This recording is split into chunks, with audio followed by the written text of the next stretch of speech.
अस्सलाम वालेकुम ज़मा ख़्वाइंदो वरुनो د NDMA मुताबिक د 17 अगस्त نه بارانونه دوباره شروع کیږي او د سیلابي ریلې او لینډ سلایډز خطر دوباره ورسره زیاتېږي. زما ستاسو ټولو نه ریکوست دی چې پلیز د یو بل سره کانټیکټ اوسئ او یو بل مدد وکړئ. تاسو سره چې سیګنلز شته یو بل سره کانټیکټ اوسئ. مسجد لاؤډ سپیکر او یونین کونسل په سطح باندې شارټ پیغام ورکړئ.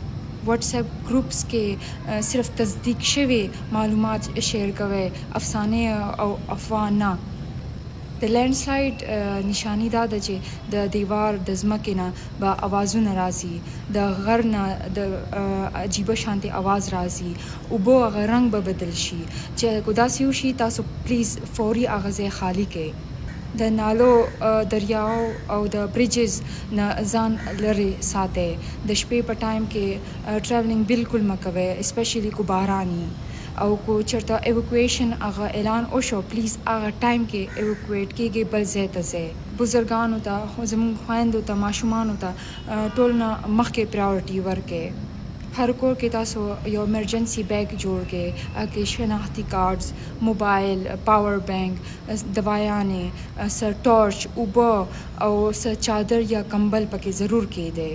जमा द लोकल वॉलंटियर्स, ड्राइवर्स और लोडर्स न रिक्वेस्ट है कि तासो प्लीज़ तैयार उसे नन सबा के दा मसला लगा ज़्यादा दा नो तासो ढेर ज़्यादा मदद कवले शे पदे की इमदादी सामान पर मरकज़ी ज़ै के मस्जिद या स्कूल के या कम ज़ै त हल को एक्सेस था प्लीज़ अल तक जमा के को हालात ज़्यादा ख़तरनाक शुनो रेस्क्यू 1122 त call okay. Local administration number पर खपल फ़ोन के एफ के पर सोशल मीडिया बांधे द कम ज़ै कि मसला दागा लोकेशन शेयर के कवले शे वो प्लीज़ गलत मालूमात में शेयर कवे.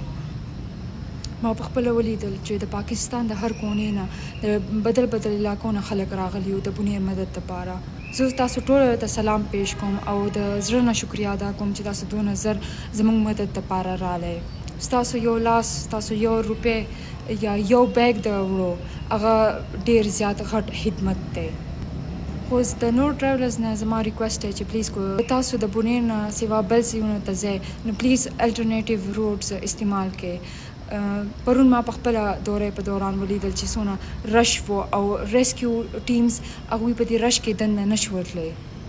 څوک چې تاسو مدد لپاره راغلی نوجوان زه تاسو ته هزار دفعه شکریه ادا کوم او تاسو ته مې ریکوست دی چې پلیز کو ممکن نه تاسو پیدل لاړ شئ کوم ځای کې چې تاسو هیلپ ضروري دی ځکه چې ریسکیو ټیمز هیوي مشینري هغه موږ له پکار دي چې موږ هغوی دپاره هم لاره جوړه کړو چې هغوی هم دا دونه غټې دا انسان نشي اوچتولی چې هغوی دا په دې کې زموږ سره هیلپ وکړي. د الله په نوم تاسو پلیز د یو بل سره ودرېږئ. ستاسو یو کال یو لاس ډیر ژوندونه بچولی شي. الله هم تاسو ټول په حفاظت کې ساته. آمین. ډیر مننه.